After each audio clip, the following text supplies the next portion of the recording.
It was just an ordinary day when Linh, a quiet woman living by the riverside in northern Vietnam, saw something unusual, a flash of brown and gray tumbling into the water.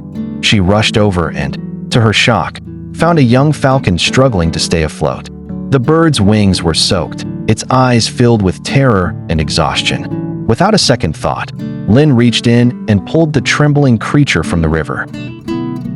The falcon was weak and barely responsive. Linh, unsure of what kind of bird it was, brought it home and dried its feathers gently with a towel.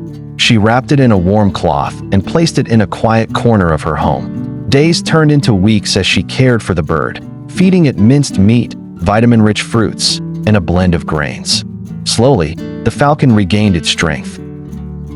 What began as a rescue became something deeper. Linh started calling her new companion Sam, meaning thunder, for the fierce glint that returned to its eyes.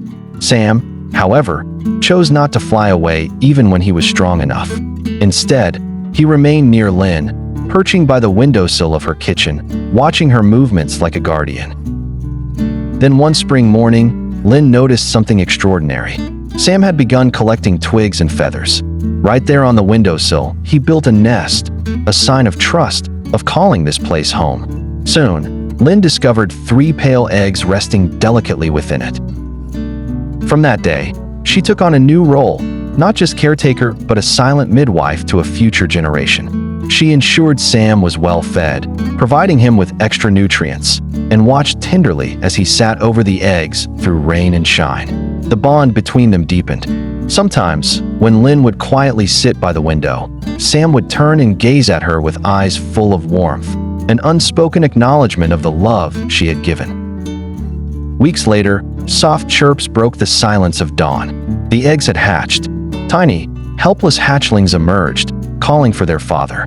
Linh's eyes filled with tears. In her small riverside home, life had taken root once again. Sam, now a father, still watched Linh with gentle devotion. Their connection was not one of ownership or taming, but of quiet understanding. A bird of prey, born for the skies, had found family in a human heart. And in return, Sam gave her something no one else could, the quiet reminder that love knows no boundaries, not between species, not between the earth and sky,